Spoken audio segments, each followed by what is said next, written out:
Welcome to the Rising Tide Leadership Podcast, where we simplify the complexities of your leadership journey. Make sure that you guys sign up for that newsletter. Head over to our website, scan our website, look it over up and down. Just make sure you guys are getting into that website, get to that newsletter. That way you can get all the tidbits that we don't get into on this podcast. As always, with me is Dr. Michael David Morales, aka Mo. So, Scotty, it's good to be here, man. This is one of my favorite subjects, so I'm looking forward to hearing your stories. Today, we are getting into relational adaptability, and that doesn't mean becoming a different person for everyone that you lead.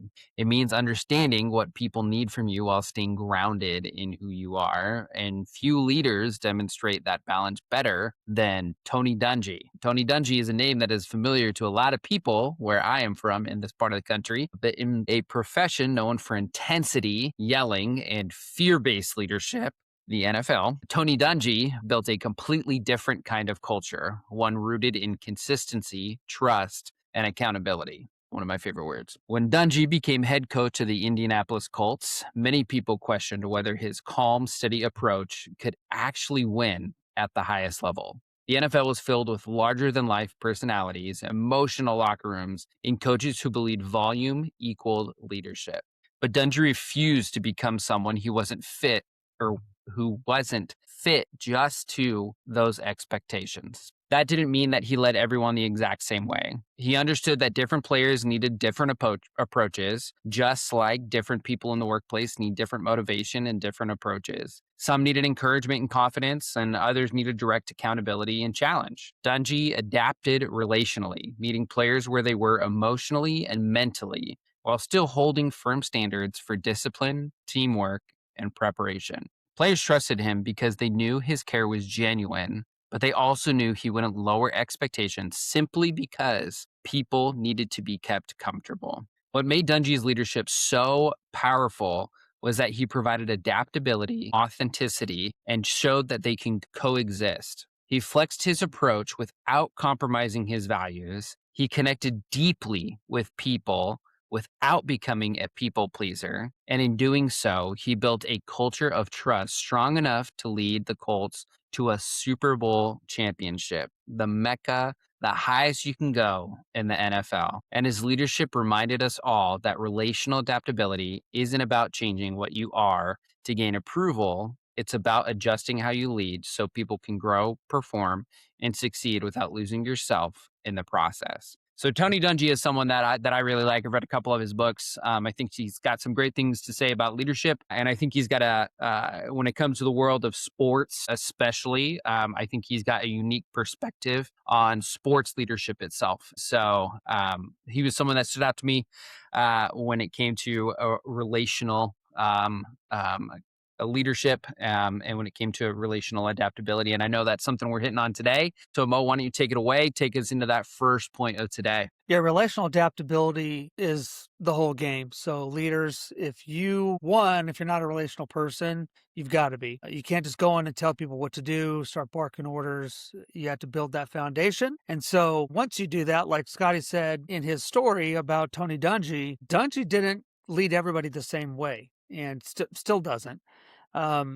Even when he teaches leadership and speaks to teams, although he is long since retired and is now a pundit on the Sunday morning shows, but he still preaches the same thing about being relational, making sure that you are understanding your players. And so my question for you today, leaders, is where are you on the relational adaptability scale? And for the first point today, we've got a couple of points. The first one is this: relational adaptability requires flexibility without loss of identity. And Tony Dungy did that great.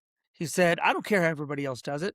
I'm going to do it this way, but I'm going to lead from who I am to who my players are. And again, that's what we do here at Rising Tide. And that's why the first thing we do is take somebody through the DISC assessment. We say, look, we don't want to put you in a box. We actually want to help you get out of the box. And so take the DISC assessment so we can start talking about your personality, because you cannot lead others. One, if you don't know their personality style, but how are you going to lead them if you don't know your personality style. And you're like, well, Mo, I know my personality style. I'm me. Yeah, you think you're a certain way, but as one of my mentors told me, Mo, you can't see the picture when you're in the frame. And all of us are in a picture. So Kevin calls it the Mo project. And I'm always I'm the picture in the frame. When me and Scotty talk, we're talking about the Scotty project. I don't care about anybody else in his life. I care about them. But when we're talking about the Scotty project, he's the one in the picture. He's the one inside the frame. And so for you, you are the project. So just remember that. It's not your people. And if you want to be a great leader, you need to be adaptive. And so one of the biggest myths about adaptability, Scotty, is that adaptability is about changing your approach, right? But that doesn't mean that you're fake. That's a myth. The whole fake it till you make it. No, you have to meet people where they're at. That is your job as a leader. If you want to be adaptable in a healthy sense and not not manipulative, you need to become a mature leader. And so what I call a rigid leader, if you're a rigid leader, which is not a good thing, that's somebody who says, well, that's just who I am. That's just how I've always done it. So for our listeners out there, who do you know who said that before in your life? Well, that's just the way that I do things. That's who I am. People need to no. When you tell me that, what I hear is you've got a very low leadership lid. I want to be adaptable. So the mission stays the same in your company. The values stay the same. The delivery is what's going to change leaders. And so there's a guy named Ronald Heifetz, and he's a leadership professor at Harvard University. As you know, I love citing Harvard U. And he says this. He says, adaptive leadership is the practice of mobilizing people to tackle tough challenges and thrive. It's not about surviving, leaders. If you're just surviving, your people are going to find somebody else and somewhere else until they know that I'm in a place where I can thrive. And so his whole argument is that great leaders know the difference between core convictions and flexible behaviors. In other words, what does that mean? Principles that remain steady, but methods adapt. And so, Scotty P, the question is, are you being adaptable? Are you adapting your methods? I think there's two big words as you were talking that kind of come to mind. And the first one is humility. We always talk about how leaders are humble. And I think that's one of the big things that comes to mind. Are you humble enough to be adaptable? Do you have that humility in you as a leader to step into a situation, to humble yourself to that situation, to the situation that your employees, that your coworkers, that whoever it is in that situation, and become adaptable to that situation. And the other one, and it's going to lead us to this kind of like second kind of area in this first main point. But are you emotionally adaptable? Can you show empathy enough? Not essentially changing who your core identity is, but are you empathetic enough, and emotionally mature enough to adapt to that situation? I know that's kind of that second kind of point that you have within this main point. And so, Mo, why don't you speak a little bit more to that? Yeah, leaders, relational adaptability is emotional intelligence in motion. That's the dance we're doing here. Emotional intelligence isn't just about awareness, although I talk about awareness a ton. If you are not self-aware, you cannot be socially aware. And if you're not socially aware, you're already losing the leadership game. What it is it's the ability to respond wisely in real time. How do you do that? You got to take a lot of failures, a lot of L's, as we say in the sports arena. You're going to have a lot of losses. That's okay. Because the real test is, can you stay calm under pressure? Can you respond instead of react? That's huge. And can you stay steady around emotional people? Because you're gonna be put in all of those situations. That's why you can't be an emotionally rigid leader. Those are the people that they escalate the tension. They make things worse, right? They raise the temperature in the room. If you want to see this kind of bad leader, they're the ones that criticize personally. They make things personal. Even worse is when they avoid hard conversations. Have you ever tried to talk to a boss or somebody that you looked to for what you needed to get done and you just could not find them?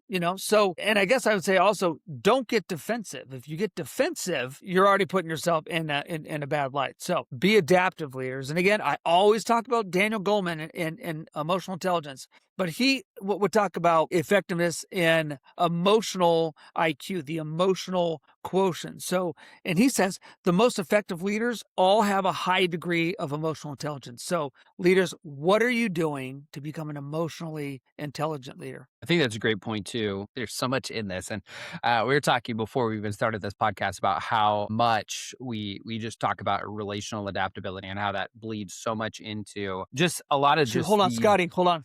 Your background turned off. I don't know if you know that. yeah, I did. If you want to mark the clip, I'm gonna go. You want to mark? Yeah. Yeah, yeah. No, go ahead and I'll mark it when you get back. Okay. No, it's okay. It says the strain is too much on my camera, so it's probably Oh, that it is? the that's what it says. So it probably is the just the computer's kind of old. Okay, that's fine. I just want to make sure you knew.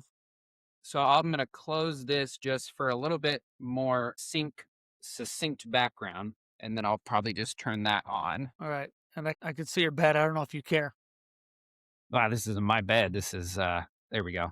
Now my or shoulders whatever are it is. broad enough to this is the guest bed. So this is Is it? Okay. yeah. I'm sitting on it. You're on the Oh, this so are you? this is Okay. gonna be great outtakes. You're on my computer's on the you're on the diaper changing table. Dude, I love it. I love I it. know, right? I Adapting was to our wondering new what that smell was. situations. Yeah, actually it probably All does right, hold smell on. here. I'm going to mark it and then you can go. You ready? Let me think Hold real quick. on. Yep. We are at, I just got done. With emotional intelligence, let me think about what was people who don't adapt to the situation. Okay. Yeah. Yeah, we're And, good. and instead of going through all three talking points, let's just go through two. Yeah, we're gonna So head I just got done with, yep. we need Perfect. to head into main point number 2. No, no, no, no. Me, I have the two main points. We're on the first main point, relational adaptability without losing identity. And then it says talking point one, talking point two. And then I won't do talking point three. So let's just do Yeah, talking points one or two. Okay. got it. We All need to right. head into main point number 2, section 3. Got it. It can be so frustrating when someone doesn't adapt to those situations and when someone is so emotionally hardened, whether it's a coach, whether it's a boss, whether it's a coworker, it doesn't matter that they're not looking to be adaptable to those situations. I'm sure we can all think of someone um, in our workplace, in our life, maybe even in our families, who just is not adaptable to those situations, and just how frustrating that can be as a leader. And even if it's someone who's maybe not leading us or that you're not leading, but someone that you're hoping to potentially build influence with and seeing them in those situations where they're just not adaptable can be quite a frustrating experience. And I just know from experience, just seeing them in those situations where you want them to get it and they just don't get it can be so frustrating. And so, yeah, man, what a big thing, whether it's emotional intelligence or just being that flexibility and being adaptable in those situations. Such a big thing for leaders in this world, and especially in this day and age where things are just so rocky to begin with. But I know too, one of the things that we've talked a lot about is how being too flexible can be dangerous, and how oftentimes that kind of is going to require restraint on a leader's part, because you can swing too far. And Jocko, oh gosh, here I am quoting Jocko. Goodness gracious. It wouldn't be a I knew podcast. it. It wouldn't be a podcast of ours without me talking about Jocko. But in his book, Dichotomy of Leadership, kind of the follow up to Extreme Ownership, he talks a lot about just the pendulum, right? And he has a lot of these different leadership examples. And he talks a lot about how if it swings to one side, you've got this. But if it swings way too far the other way, you've got this. And so if we've got way too much flexibility, we're going to swing completely one way. And so I know kind of our second point gets into talking about this. So Mo, why don't you kind of take us away with our next main point of the day? Leaders, if you want to be adaptable relationally, you've heard me say in the first point that really everything rises and falls on leadership. It's always your fault. If your people are not getting it, if they're not understanding, it's because you are not leading from who you are to who they are. So the second point is this, because I want to be very clear. Healthy relationships require adaptive boundaries. You have to have boundaries. Here's most of you talk about how busy you are and how things, man, I don't have time to do this and that. But my question always is, well, what are you going to get rid of then? What are the boundaries? Well, Mo, I can't get rid. Well, if you can't get rid of something, then you shouldn't be taking something else on. Sorry. Boundaries are not rigidity, right? A lot of leaders hear the word boundaries and they think selfishness, distance myself from people. I got to be inflexible. I'm not going to budge on this one. That is not what I'm saying. But boundaries are not walls. They're guardrails. Rigid leaders never flex. Boundary-less leaders flex too much. So what do you do if you're a healthy leader? A healthy leader knows when to do this. They know when to lean in. They know when to step back. They know when to listen. They know when to confront. And they know when to allow discomfort. Things aren't always going to feel great. That's why you're the leader. If you don't like the way situations are unfolding and you're getting upset with things and why do things got to be like this, well, then you shouldn't be the one in charge. I welcome, when things are going to be uncomfortable. I love it because that means that we can grow as a team, or it can, go the other way and make it not good for the team. That's my job as a leader. There's a great quote by Edwin Friedman, and it says this, and I wrote this down: the capacity to define self while staying connected is the key to leadership.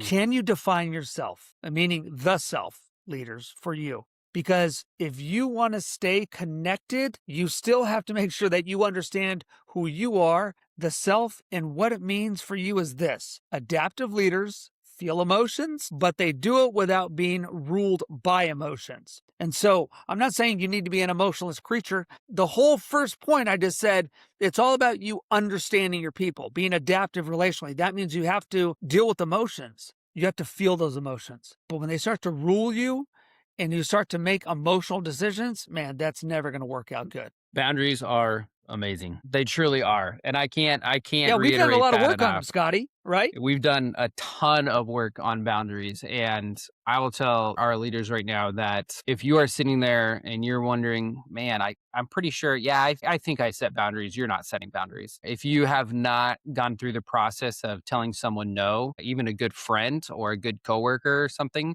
to the point where they are almost mad at you, then you're not setting hard boundaries. I mean, Yeah. and that's just realistic. Boundaries are not easy. Boundaries are difficult. And if you haven't set true boundaries, then you're not living your best life. So boundaries Yeah, are for and can you. I say this? This is where I started, and I teach people this now. The further you go in leadership, the higher you go in leadership, you just pretty much have to start the premise at no, I'm not going to do that. No, I'm not going to take that on. And when you start from the premise of no, I mean, obviously you want to find a yes, but when you start at no, like, hey, do you want to go do this or do you want to meet for this or do you want to be a part of this meeting?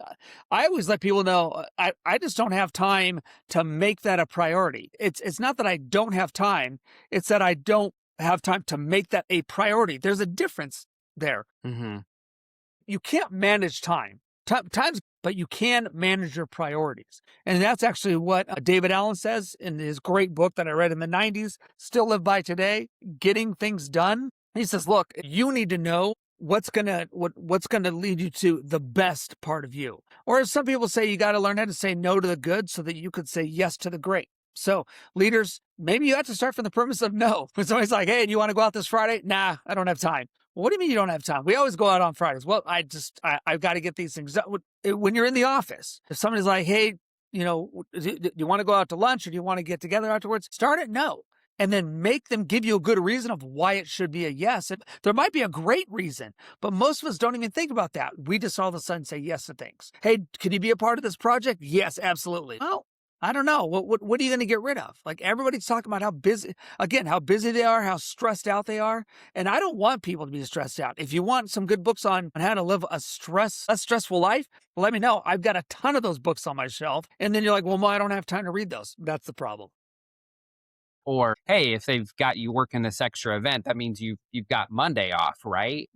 Trying to stay within what you're actually contracted for. Trying to say, hey, where are you getting those hours back? Because leadership should be thinking about those things, and oftentimes they're not. They don't pay attention to those things. They don't care. Oftentimes they should. I should reiterate, they should care about those things, but they don't. So where are you drawing those boundaries? Where are you standing up for yourself? Anything else about kind of this second main point here today? No, I think what you just said leads into my last, talking point, which is this: leaders, relational adaptability creates trust over time. If you want to be a trustworthy person, you need to lay your cards out on the table. Again, people don't need to know everything about you. They don't need to know that a pipe broke in your house in the morning and it flooded your night. Maybe not. I don't know. You need to give your people enough so that they can build trust with you. Trust is built through this: consistency and responsiveness. Leaders, are you consistent with those who look to you? And are you responsive to them? In fact, right before this, Scotty P, I had one of my former chaplains, who is no longer my chaplain, gave me a call because she knew that I would get things done for her. I haven't talked to her in about a year, and she said, Chapel Mo, I'm stuck on this. Can you help me? And I thought to myself, because it was something important, and I actually had to say no to something else to help her out in that moment. I knew it was important, though, because the relational piece of it, helping her, was something that was unresolved that she and I have been working on for about a year now. And so I said, okay, look, I need to do this. I respond.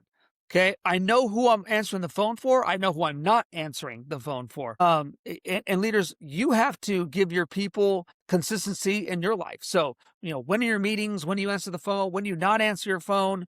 When are you off for the weekend? In fact, one of the guys that I had on the podcast, months ago, he just said, look, Friday, 5 p.m., my work phone is down and I don't pick it up until Monday morning, 9 a.m. I mean, this guy's a multimillionaire. And I said, well, what happens if something has to happen on the weekend? He says, well, the problem will still be there on Monday. And then he gave me one better, Scotty P. I think you remember this. He said, look, I actually lived this out, and I was challenged because I was closing a deal on one of my businesses, and we weren't sure if we were going to close it by Friday. And I said, well, if it's not closed by Friday afternoon at 5 p.m., I'm doing stuff with my family. And he just said, as soon as I had peace with that, as soon as I said no, his lawyer told him that he was crazy. And he said, look, I get one life. I'm not gonna waste it by giving away my boundaries. I'm gonna be consistent and I'm gonna be responsive. And in that situation, Scotty P, he was both. And if you want to hear that story, the dude's name is Bennett Maxwell. He was one of my guests a long time ago. And I thought to myself, man,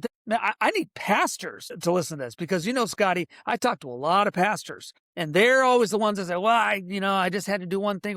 Okay, great. Where are you going to say no if you're going to give a yes? So let me just beat that dead horse. Furthermore, Scotty, leaders who are only consistent can feel robotic, and leaders who are only responsive can feel unstable. You've got to have both. That's what makes you an adaptive leader. So leaders, are you consistent with your team and with your home and your family life and everything? And are you responsive with both? And I wrote down a great quote from one of my favorite authors. Me, Scotty P, I've got a ton of favorite authors, but Stephen Covey says this: trust is the one thing that changes everything. So leaders, I would say this: if you want to be an adaptive leader, bolt on trust. Shocker, I know, right? And again, if you want to read Covey's 7 Habits of Highly Effective People, he's going to tell you this. So let me break down his book for you. I'll give you the 15-second elevator speech of why you need to read Covey. He talks about leaders who accelerate trust by communication, teamwork, execution, and innovation. That's what you need to work on, leaders. Okay. Be adaptive in who you are and know that, leadership isn't about being in charge. It's about taking care of the people who are in your charge, right? I think that's what Simon Sinek actually said in, multiple of his books, another one of my favorite authors. And if you want to start with another great book, Leaders Eat Last, but notice, Scotty, and you already know this, but for the audience, most of what I say is repetitive stuff from authors and men and women who are mentors and coaches in my life. Keep on beating these things into me because I want to simplify the complexities of my own leadership journey so that I can help simplify the complexities of your leadership journey. So leaders, be adaptive, be a person of boundaries, be a person who can be consistent, give your team what they need, and they'll be better for it. A rising tide lifts all boats. What a great way to finish out there. Be adaptive, have that flexibility, but not too flexible. Make sure you're drawing those boundaries. Say no to the good so that you can say yes to the great. Love that. Thank you so much for listening. If you enjoyed what you guys heard, again, make sure you rate, review, subscribe, get us in that algorithm. Jump over to our website at rtclc.com, subscribe to that newsletter, check it out, sign up for a discovery call with Mr. Mo so you can talk to him and get to hear all of his amazing wise words and weirdness all at the same time. So until next time, lead with purpose, stay authentic, and make an impact. Well, that brings us to the end of this episode. Thank you for listening to the Rising Tide Leadership Podcast. Highlights and resource links are available for you in the show notes. We hope that you will join us next week as we continue on the leadership journey. Don't forget to like and subscribe so you don't miss out, and share with others so they don't miss out. See you next week.